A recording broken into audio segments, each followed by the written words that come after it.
6 galaxies. 6 objects so massive, so mature, so impossibly formed that when the data came back, 3 separate teams of astronomers checked their instruments twice before they believed what they were looking at. One of those galaxies appeared to contain a mass equivalent to nearly 100 billion suns, fully assembled, fully structured, sitting at a point in cosmic history just 500 million years after the Big Bang. According to the standard model of cosmology, the model that has guided astrophysics for the better part of a century, that galaxy should not exist. Not at that size, not at that age, not anywhere close. And yet there it was, sitting in the raw imaging data returned by the James Webb Space Telescope, staring back at scientists who built their entire careers on the assumption that the universe simply could not grow that fast. This is not science fiction. This is not a leaked rumor or a speculative headline designed to bait a click. This happened. It is happening right now as astronomers around the world scramble to make sense of a universe that is refusing to behave the way our best equations say it should. And if these early results hold up under further scrutiny, and a growing number of researchers believe they will, then we may be standing at the edge of the biggest shakeup in cosmology since Edwin Hubble first realized the universe was expanding. Let's back up for a moment, because to understand why this matters, you need to understand what James Webb was actually built to do, and why nobody, not even the scientists who designed it, expected it to break the rules quite this fast. James Webb is not just a bigger, better version of the Hubble Space Telescope. It operates on an entirely different principle. Where Hubble mostly captures visible light, the kind of light our eyes can see, Webb is built to see in infrared. That distinction matters enormously because as light travels across billions of years of cosmic expansion, it stretches. Wavelengths get pulled longer and longer the farther they travel, a phenomenon called redshift. Light that started out as visible light in the early universe, emitted by the very first stars and galaxies, has been stretched by billions of years of cosmic expansion into the infrared part of the spectrum by the time it reaches us. Hubble, for all its power, was mostly blind to that light. Webb was built specifically to catch it. That means Webb was designed from the very beginning to look further back in time than any instrument humanity has ever built. Not further away in the sense of distance alone, but further back. Because when you look at something 12 or 13 billion light years away, you are not seeing it as it is now. You are seeing the light that left it 12 or 13 billion years ago. You are looking directly into the past. Webb was engineered to stare into the earliest chapters of the universe's story, back to what astronomers call the era of cosmic dawn, when the first stars ignited and the first galaxies began to take shape out of clouds of primordial gas. Before Webb launched, the leading models of galaxy formation made fairly confident predictions about what that era should look like. According to those models, galaxy formation is a slow, patient process. Gravity pulls small clumps of matter together. Those clumps merge with other clumps. Stars form, then more stars, then whole clusters. And gradually, over hundreds of millions of years, small structures merge into larger ones, building up mass step by step, generation by generation. It is, in essence, a bottom-up process, small to large, simple to complex, and it takes time, a lot of time. Under this framework, a genuinely massive, well-formed galaxy in the first few hundred million years after the Big Bang should be almost impossible. There simply hasn't been enough time for gravity to do that much work. So when Webb turned its infrared eye toward the deep field regions of the sky and began returning its first images in 2022, astronomers expected to see faint smudges, small, young, still-forming proto-galaxies, simple blobs of early star formation, the kind of thing the models predicted. What they got instead stopped them cold. The data revealed a population of galaxies at redshifts so high, meaning distances so great and therefore ages so early, that they shouldn't have had time to form at all, let alone form the way they did. These weren't faint smudges. Some of them showed a distinct structure.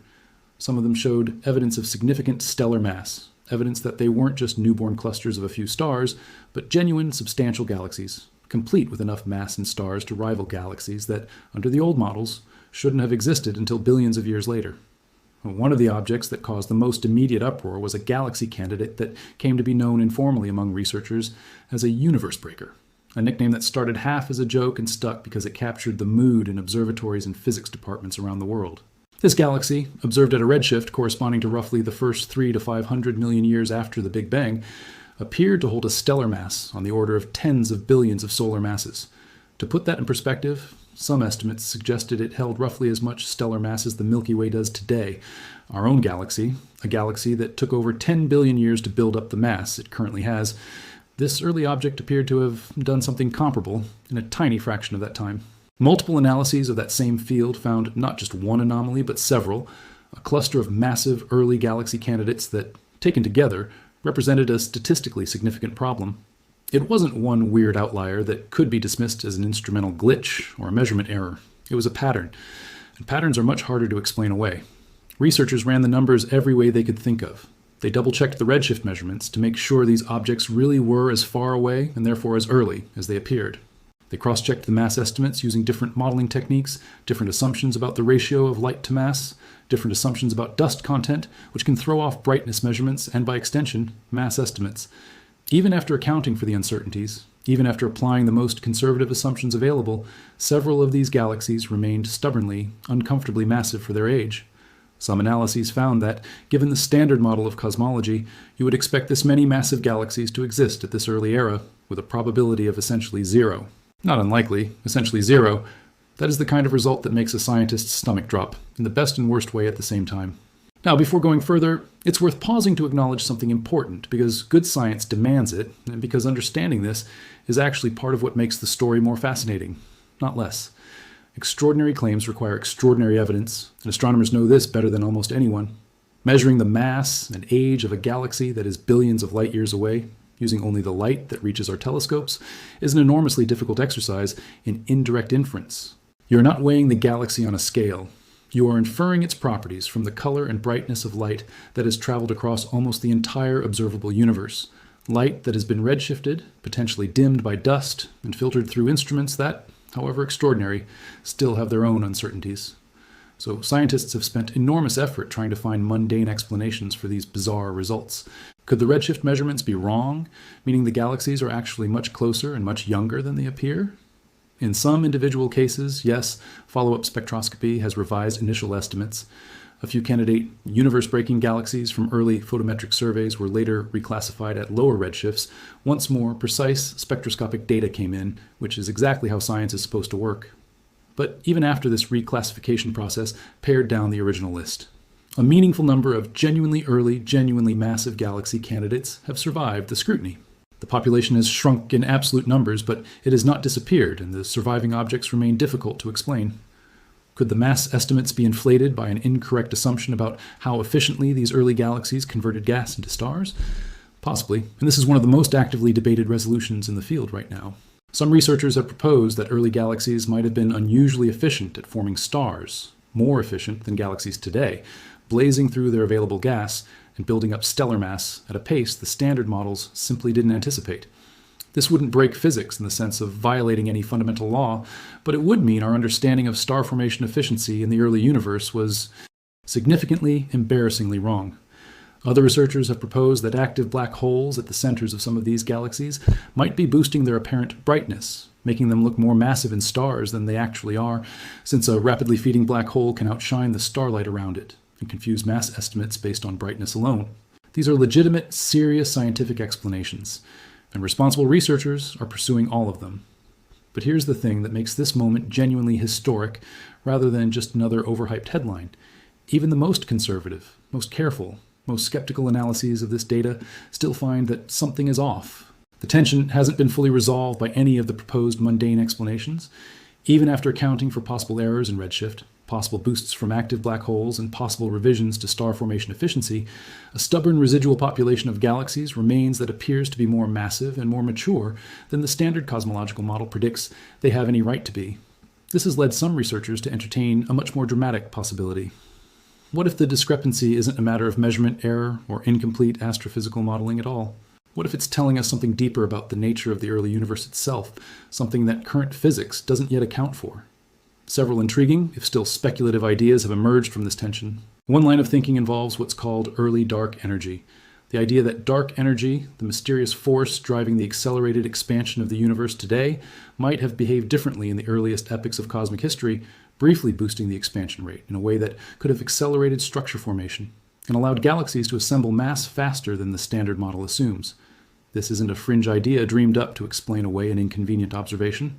Early dark energy models were actually proposed years before Webb launched, originally as a possible solution to an entirely different cosmological puzzle called the Hubble tension, which is a persistent, unresolved discrepancy between two different methods of measuring how fast the universe is expanding today.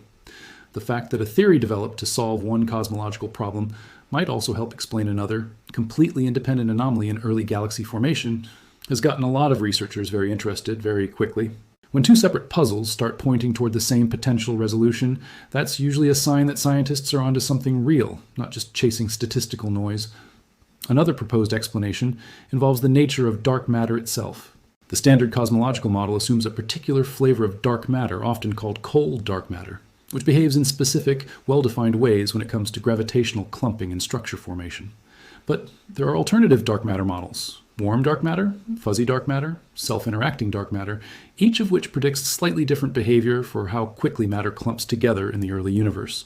Some of these alternative models could, in principle, allow structures to form and grow more quickly than the standard cold dark matter picture allows, which could help explain why we're seeing galaxies that look too big, too soon.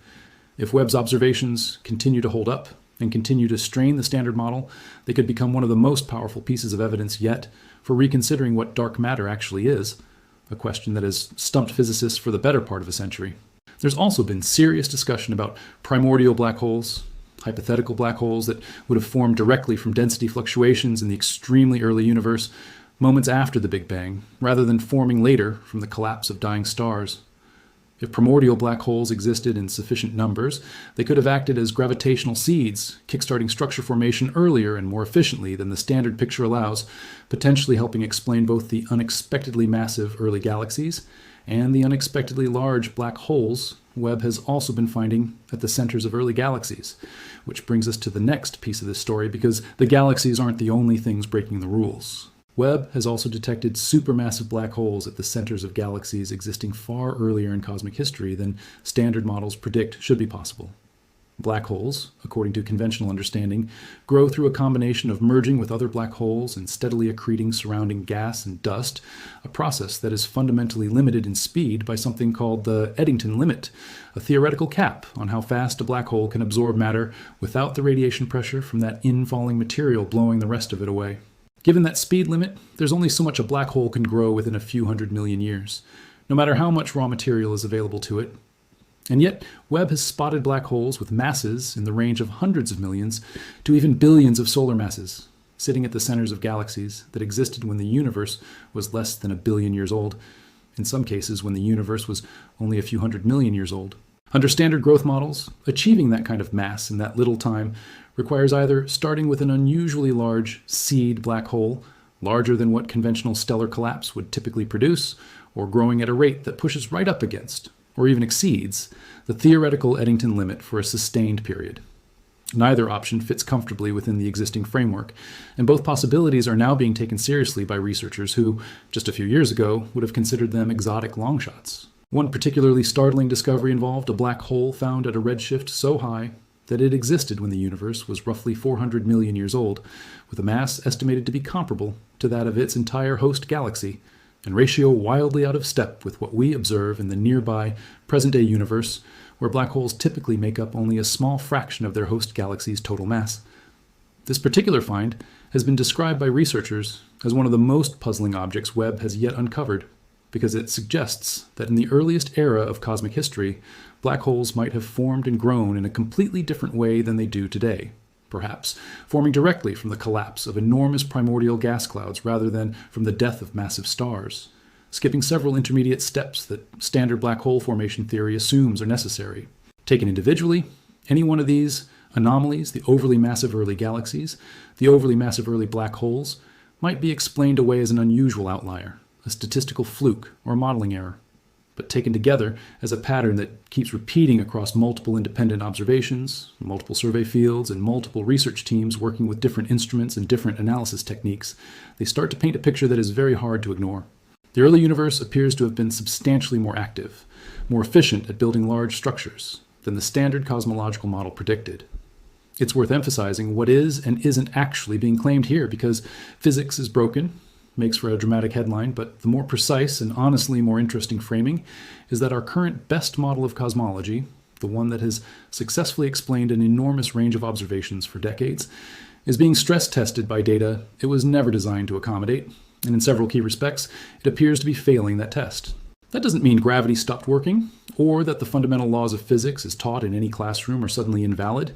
It means that a specific and detailed model built on top of those fundamental laws, a model full of assumptions about the rate of galaxy formation, the behavior of dark matter, the efficiency of star formation, and the growth rate of black holes, is showing real, measurable cracks. And when a foundational model in a mature scientific field starts showing cracks this significant, that is precisely the moment when the field's biggest breakthroughs tend to happen. This has happened before in the history of astronomy more than once, and it's worth remembering those precedents because they offer a kind of roadmap for what might come next. When astronomers first measured the rotation speeds of stars in the outer regions of spiral galaxies, they found something that made no sense under the physics of the time. Stars far from the galactic center were moving far too fast. Fast enough that, according to standard gravitational theory, they should have been flung off into intergalactic space entirely, unless something invisible, some unseen source of additional mass, was holding those galaxies together with extra gravitational pull. That anomaly, first noticed decades ago, eventually led to the widespread acceptance of dark matter as a real, if still not fully understood component of the universe, one that is now believed to make up roughly a quarter of everything that exists. Nobody set out looking for dark matter. It was forced into existence, conceptually, by an anomaly that refused to go away no matter how carefully scientists checked their data. Something remarkably similar happened with dark energy. For most of the 20th century, cosmologists debated whether the universe's expansion, first discovered by Edwin Hubble, would eventually slow down and reverse, collapsing back in on itself, or slow down and coast, or continue expanding forever at a gradually decreasing rate. Nobody seriously entertained the idea that the expansion might actually be speeding up because there was no known mechanism, no known force that could cause that. Then, in the late 1990s, two independent teams of astronomers studying distant exploding stars called supernovae found exactly that. The expansion of the universe was accelerating, not slowing down.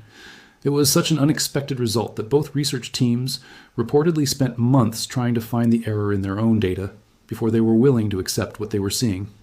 That discovery eventually earned a Nobel Prize in physics, and it revealed the existence of dark energy, a mysterious force now believed to make up roughly 70% of the total energy content of the universe, a force whose fundamental nature remains one of the biggest open questions in all of science. In both of those cases, the pattern was the same. Careful observation revealed a discrepancy between what the data showed and what the accepted theory predicted. Scientists spent years trying to explain the discrepancy away through measurement error or incomplete modeling. And in both cases, the discrepancy held up, refused to disappear, and eventually forced a fundamental revision in our understanding of what the universe is actually made of and how it actually behaves. Dark matter and dark energy, two of the most important concepts in modern cosmology, concepts that together account for roughly 95% of the total content of the universe, both emerged from exactly this kind of process, an anomaly that wouldn't go away, examined rigorously, until it forced a new idea into existence. Many researchers now believe Webb's early galaxy and black hole observations may represent the opening chapter of a similarly significant shift. It's too early to say with certainty what the resolution will ultimately look like. It might turn out to be early dark energy. It might turn out to be a revised understanding of star formation efficiency in the primordial universe. It might turn out to be some combination of factors nobody has fully articulated yet, possibly involving a modification to how gravity itself behaved in the earliest fractions of a second after the Big Bang. But the growing consensus among researchers actively working on this problem is that whatever the resolution turns out to be, it's not going to be a simple footnote. It's going to require real, substantive changes to the standard model of cosmology, changes on the scale of what happened when dark matter and dark energy were first incorporated into our picture of the universe. And this is happening remarkably fast, faster than most scientists expected. Webb has only been operational since the middle of 2022, which means in an astonishingly short window of time, this single instrument has generated enough anomalous, physics-straining data to spark serious, sustained debate across the entire field of cosmology. Compare that to the decades it took to build the case for dark matter, or the years of painstaking supernova observation that led to the discovery of dark energy. Webb is producing results at a pace that has genuinely startled even the scientists who spent years designing and building it, who understood its capabilities on paper, but are still catching up in real time to what those capabilities actually mean once pointed at the deepest reaches of cosmic history. Part of what makes this such a remarkable moment is the sheer technical achievement Webb represents, an achievement that makes it easier to trust the extraordinary nature of what it's finding. Its primary mirror spans more than 21 feet across, assembled from 18 hexagonal gold-coated segments that had to unfold with mechanical precision after launch, a process with hundreds of individual points of potential failure, any one of which could have doomed the entire mission. It operates at a temperature hovering just a few dozen degrees above absolute zero, cooled to those extremes because any residual heat from the telescope itself would flood its infrared detectors with noise, drowning out the faint ancient light it's trying to capture. It orbits not the Earth, but a gravitationally stable point roughly 1 million miles away, far beyond the orbit of the Moon, chosen specifically to keep the telescope shielded from the heat and light of both the Earth and the Sun by a tennis court-sized sun shield unfolded with similarly nerve-wracking precision after launch. Every part of that engineering effort existed for one purpose: to allow humanity to see further back into cosmic history with more clarity than had ever been possible before. And it is succeeding at that goal so completely that it is now returning data that doesn't fit comfortably into any existing theoretical box. Beyond the headline-grabbing galaxy and black hole anomalies, Webb has quietly been accumulating other results that add to this broader sense that the standard cosmological picture needs serious revision. It has detected chemical signatures, heavier elements like oxygen and carbon, in galaxies far earlier in cosmic history than expected, suggesting that stellar life cycles, the process by which stars form, burn through their nuclear fuel and explode, seeding surrounding space with heavier elements, may have proceeded far more rapidly in the early universe than current stellar models predict. It has also contributed additional independent measurements relevant to the ongoing Hubble tension, the discrepancy mentioned earlier between different methods of measuring the universe's current expansion rate, adding further precision to a puzzle that has now persisted long enough and been measured by enough independent methods that most cosmologists no longer believe it can be explained away as a simple calibration error between instruments. Taken all together, it paints a picture of a universe that behaved in its earliest chapters in ways meaningfully different from what the last several decades of cosmological theory predicted. Structures grew faster. Black holes grew bigger, sooner. Heavy elements appeared earlier. Multiple independent lines of evidence are all pointing with increasing confidence toward the same broad conclusion. Something in the standard model needs to change. It's genuinely thrilling, in the truest sense of that word, to be alive during a moment like this. Most people go their entire lives without witnessing a fundamental scientific paradigm shift in real time, the kind of shift that gets written about in physics textbooks for generations afterward. The shift from a static universe to an expanding one. The shift from a purely visible universe to one dominated by invisible dark matter. The shift from a decelerating expansion to an accelerating one driven by dark energy. Each of those moments reshaped how humanity understands its place in the cosmos, and each of them began, in some form, with a stubborn anomaly that refused to be explained away by conventional means. Webb's early galaxy and black hole observations have every hallmark of belonging to that same lineage of discovery. The data isn't going away. It isn't being explained by simple instrumental error. It's being confirmed and reconfirmed by independent teams, using independent methods, across multiple observing fields, and the pattern keeps holding. If anything, subsequent, more detailed follow-up observations using Webb's spectroscopic instruments, which allow far more precise measurement of both distance and mass than the initial imaging survey data, have, in several notable cases, confirmed rather than dismissed the original startling results, even as a handful of other candidates have, appropriately, been walked back after closer scrutiny. That mixed record, some anomalies confirmed, some ruled out, is actually a healthy sign. It means the scientific process is working exactly as it should, filtering the real signal from the noise, rather than either uncritically accepting every dramatic headline or reflexively dismissing every uncomfortable result. So where does this leave us? It leaves us in the middle of what may well be remembered as one of the defining scientific stories of this decade, a live, ongoing investigation into whether our fundamental picture of how the universe assembled itself needs a serious rewrite. Researchers are currently proposing new observing campaigns specifically designed to pin down these anomalies further, gathering more spectroscopic data on candidate early massive galaxies to nail down their true masses and ages with greater precision, searching for more of these puzzling early black holes to determine just how common they really are, and refining theoretical models to see which proposed explanations, early dark energy, modified dark matter behavior, primordial black holes, revised star formation efficiency, or some combination of all of them, actually fit the growing body of evidence. It's important to say clearly that this process will likely take years, not days, to fully resolve. Science doesn't operate on headline timescales. The teams involved will need to gather more data, run more analyses, publish more papers, argue with each other at conferences, and slowly converge on whichever explanation, or combination of explanations, best fits everything Webb continues to find. That is not a flaw in the process. That is exactly how genuine scientific revolutions happen, methodically, skeptically, through the accumulation of evidence rather than through any single dramatic announcement. But the fact that this conversation is happening at all, at this scale, with this level of seriousness among working cosmologists, tells you something important. This isn't hype for the sake of hype. This is what it actually looks like from the inside. When a scientific field runs headfirst into data, it cannot fully explain, and has to seriously reckon with the possibility that some of its most basic assumptions about how the universe works were wrong. Not wrong in some minor technical sense, but wrong in a way that opens the door to genuinely new physics, new understanding of dark matter, dark energy, black hole formation, and the earliest moments of cosmic structure formation. We are, quite literally, watching scientists in real time try to figure out how the universe managed to build galaxies as massive as our own Milky Way within the first few 100 million years of existence, a feat that, under the rules we thought governed cosmic history, simply should not have been possible. We are watching them try to explain black holes that grew impossibly large, impossibly fast, defying the physical limits that were supposed to cap how quickly they could feed. And we are watching all of this unfold because a single telescope, engineered with almost unimaginable precision, sent 1 million miles from Earth, cooled to near absolute zero, and unfolded with mechanical perfection after a nail-biting month-long deployment sequence, was finally able to look far enough back in time to catch the universe doing something nobody expected. Whatever the ultimate explanation turns out to be, and it may take years of additional observation and theoretical work before that explanation is fully settled, one thing is already clear. The universe in its infancy was busier, faster, and more dramatic than the standard model of cosmology gave it credit for. And James Webb, in just a few short years of operation, has forced some of the smartest people on the planet to seriously reconsider some of the most fundamental assumptions in modern astrophysics.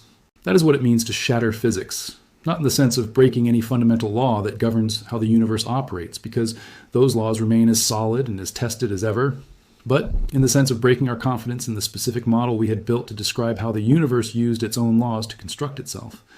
It is a genuinely rare thing to watch a scientific consensus crack open in real time. It is even rarer to know, with reasonable confidence, that you are watching the opening chapter of a story whose ending will likely be taught in classrooms for generations to come. And thanks to a telescope that spent decades in development and mere years in operation, that is precisely the moment we find ourselves living through right now, staring back across more than 13 billion years of cosmic history, watching an infant universe do things it was never supposed to be able to do, and waiting, along with the rest of the scientific world, to find out exactly what that means.